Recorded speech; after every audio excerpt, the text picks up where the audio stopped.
రాష్ట్ర ఉప ముఖ్యమంత్రి పిఠాపురం ఎమ్మెల్యే కొణిదెల పవన్ కళ్యాణ్ పిఠాపురం నియోజకవర్గంలో చేస్తున్న అభివృద్ధిని, ప్రజలకు చేస్తున్న సేవలను ప్రతి ఒక్క జనసేన కార్యకర్త ప్రజల్లోకి తీసుకుని వెళ్లాలని జనసేన పార్టీ కార్యకర్తలకు, వీర మహిళలకు జనసేన పార్టీ కాకినాడ జిల్లా అధ్యక్షులు డిసిసిబి చైర్మన్ తుమ్మల బాబు, పిఠాపురం నియోజకవర్గ ఇన్ఛార్జ్ మరెడ్డి శ్రీనివాసరావు, మాజీ ఎమ్మెల్యే పెండం దొరబాబులు పిలుపునిచ్చారు. గొల్లప్రోలు మండలం చేబ్రోలు గొల్లప్రోలు మండలానికి సంబంధించిన నాయకులు, కార్యకర్తలు, వీర మహిళలతో సమీక్షా సమావేశం తుమ్మల బాబు, మరెడ్డి శ్రీనివాసరావు, పెండం దొరబాబు ఆధ్వర్యంలో జరిగింది.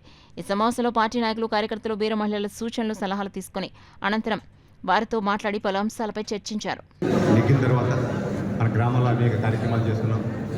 కానీ సంస్థాగతంగా పార్టీ బలపడాలి, స్థానిక ఎలక్షన్లో మనం చాలా బలంగా నిలబడాలనే ఉద్దేశంతో మన అధ్యక్షులు, శాసనసభ్యులు, రాష్ట్ర ఉప ముఖ్యమంత్రి పవన్ కళ్యాణ్ గారు ఒక దిశానిర్దేశం చేయడం జరిగింది.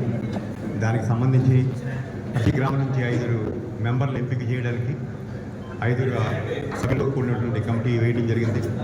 దీని గత 5-6 రోజులుగా కూడా ఈ కార్యక్రమం ప్రతి మండలంలో, గ్రామంలో జరుగుతుంది. ఆ రకంగా ఈరోజు జరుగుతుంది.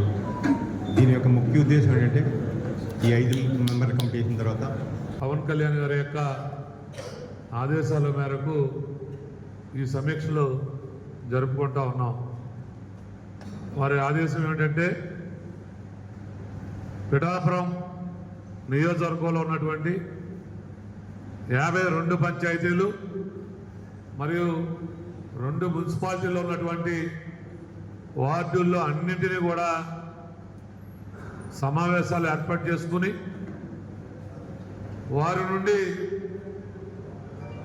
ఒక 5 సభ్యుల్ని ఒక కమిటీగా ఏర్పాటు చేసుకోవాలనేటువంటిది అధ్యక్షుల గారి యొక్క ఆలోచన.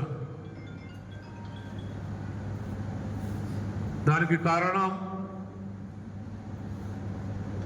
గ్రామాల్లో ఏ అభివృద్ధి కార్యక్రమాలు చేయాలి, గ్రామాల్లో అందుతున్నటువంటి ఏదైతే ప్రభుత్వం ఇస్తున్నటువంటి సంక్షేమ పథకాలు అర్హులందరికీ కూడా అందుతున్నాయా లేదా అనేటువంటి తెలుసుకోవాలంటే నిరంతరం పార్టీ కోసం కష్టపడి గ్రామాల్లో అందరితో ఐక్యతగా ఎటువంటి సమస్యలు కూడా ప్రజలకి కలగ చేయకుండా ఉండేటువంటి 5 సభ్యులు ఉంటే ఆ గ్రామంలో నిరంతరం ఏం జరుగుతూ ఉంది రోజువారీగా తెలుసుకోవడానికి వీలుగా ఈ కమిటీలు ఏర్పాటు చేసుకోవడం జరుగుతూ ఉంది.